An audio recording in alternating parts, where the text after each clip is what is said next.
Hey Chasen, Brooks Cabana from the Advocate. How you doing, man? Doing good. All right. Um, take us through kind of your off season here up until this point. Coming back with the rest of your starting members here. What's been kind of the main thing for you and coming back for another year? Um, Me was really seeing the talent we had coming back, plus the great coaching staff. I feel like I didn't have a good place in my heart leaving the team how I left it. In the 5-on-5, I knew like the program, the university deserved more. So just that, there's a personal goal coming back and knowing we had the talent and the ability to win another national championship. So that's like been like the main goal for like me and everybody in the room as far as like the O lineman. That's like been our mindset this spring.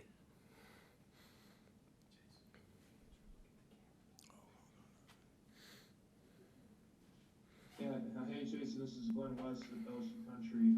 Just for you personally, just what have you been working on these last couple of months? I mean, what parts of your game do you feel like going back and looking at the film really need to be fine tuned? And just what have you really mostly been working on the last couple of months?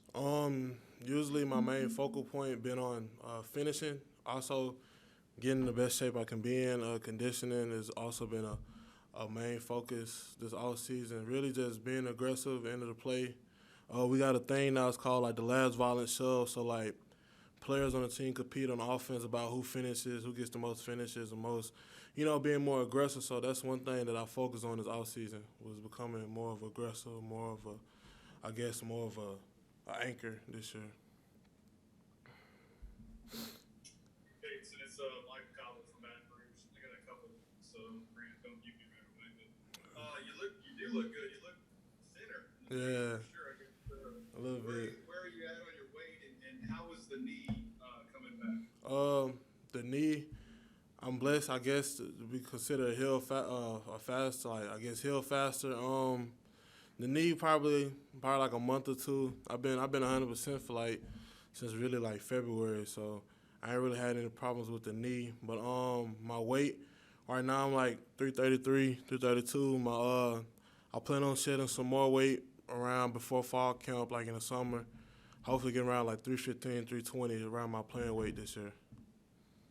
We just talked to Deck, and he was talking about the camaraderie and how important that is, I guess, for you guys. I mean, you mentioned the words having fun a couple of times. I guess, Right. is it true that y'all can play better when you are, enjoying your time out there? You kind of you really do develop that brotherhood that they talk about along the offensive line. Yeah, that's one thing we kind of we missed from last year. The year we had in 2019, everybody was more closer. This year was a new lineup. It was mixed with new faces, young and old. But now we don't had a year together, so it's now like we just enjoying every day. Like today, we want to have fun today at practice. Like every day, we enjoy to come to work today. Like every day is a positive mindset throughout the building. So that's basically what pushes us every day. Hey Jason, Jacques from Channel 9 here in Baton Rouge. Kind of piggybacking on what Mike was just asking you. We hear about Joe Burrow and the receivers getting together and throwing all these passes during the summer, and receivers catching all these passes. What is like the offensive line equivalent of that? What can you guys do on your own during the summer and whatnot so that you're really a tight knit group and not only in talent but in chemistry also? Um, a tradition that since I've been offensive lineman here since 2018 is like every Saturday. If you don't have anything just urgent Saturday morning that you can't come, but usually every lineman we're doing drills, we're working out, we're doing something on our off time together as the bond, and also stay in shape to stay ready instead of getting ready. So that's been a tradition like every weekend, like since the summer or after the season, like it's always been like our agenda to make sure off the field, off on our off time, we're also putting in the extra work as well. And what is kind of the pieces that you're noticing in this new offense? I mean, it seems very similar from what we've heard from others. Just what are your takeaways from seeing what's kind of being implemented here? Uh, Really, it's excitement. It's exciting to see, the installs, exciting to see like the stuff we done worked hard for in individual and practice and meetings, and it's starting to show on the field. A lot is a lot from 2019, but it's also we realize we're not the same team, that we have to build our own culture, like we have to rebuild a foundation and start our own like new wave. But the vibes, everything, like the energy is also is feel the same the years we won the national championship. And what is kind of the, I mean, feeling when you're out there running this and you've got several quarterbacks going for this? I mean, your own position coach has been through this before in 2019, like had similar offense. You were part of it too. What's kind of the, I don't know, how do people approach it? How do you feel in confidence about it? It's just it's joyful. It's just Coach O did a good job recruiting players and coaches for his coaching style. I think one thing, it was holes that we needed in his offense for us to show, and I feel like we made the right decisions as a program, getting those hires. Like Coach Pete's, like since day one, like he become our favorite coach. Like I can come to him with anything off the field, on the field, and I know that he's gonna push me. He pushes me to even become a better leader. So just him being here, since he's been here, I've seen the impact he's made on my career already. It was just in the spring, so. That's pretty cool to hear. Yeah. I guess a lot of what I'm hearing also is the leadership behind his back. I mean, can you see the difference, I guess, from a year ago to this year? It's a lot of kind of everything right. It's a lot of. You mean everything that you were missing, I guess, from last year, right? I guess COVID kind of played a factor because we started off spring, but we never like finished it. So like spring right now is where you find, I guess, like the true leaders of the team, where everything gets tough. Like of course, when spring first started, everybody's back getting ready to play, but now we're in mid-spring where everybody's body's aching.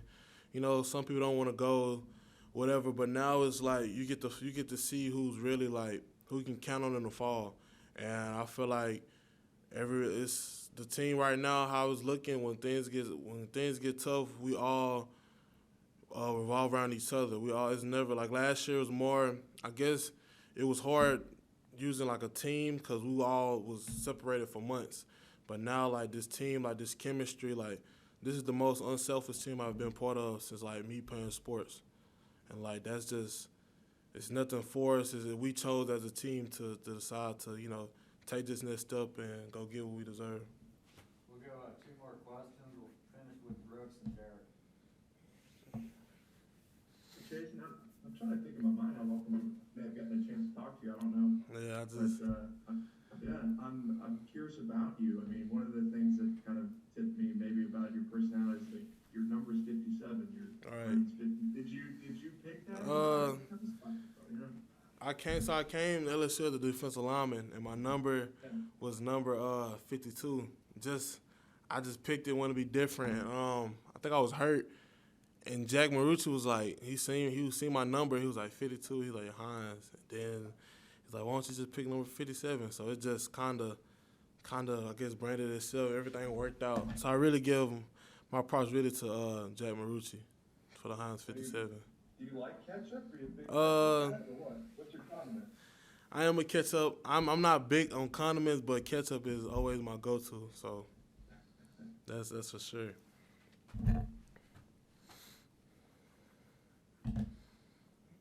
Hey, Chasen. You mentioned an opportunity this spring to see who some of these guys you can rely on in the fall and stuff like that. And outside of so many known commodities coming back, like y'all's offensive line starters and all that, who have been some guys that maybe have really impressed you or kind of gained a lot of respect really quickly, whether newcomers, freshmen, maybe other young guys that are just taking a big step forward? As far as like me being an older person, I start looking at more as a team and how like each position affect each, So really just off the offensive wise, walk-on receiver, Evan Francione, every day he comes in. He's the first one here, the last one to leave. He never complains, always works hard, makes plays. Every time his number's called, he always answers. Him, even on the D line, I go against him every day. That's Maason Smith. He's a great talent. He's a young kid. For him to be that young, and his IQ right now is special. He has a lot of tools that I've seen across the SEC that most players don't have. So him, I guess showing up. The offensive line itself, young guys like Anthony Bradford, he pushes me every day. He's the reason why I compete the way I do, act the way I act, because I know I have someone behind me that's ready for his name to be called, even him himself. So I feel like this year will show what needs to be shown. Everybody's working. Everybody's trying to get to that same goal, and really, just the competition level. We're going to see like the cream rises to the crop, as Coach O says. So we're going to see, what's all said and done when the season comes.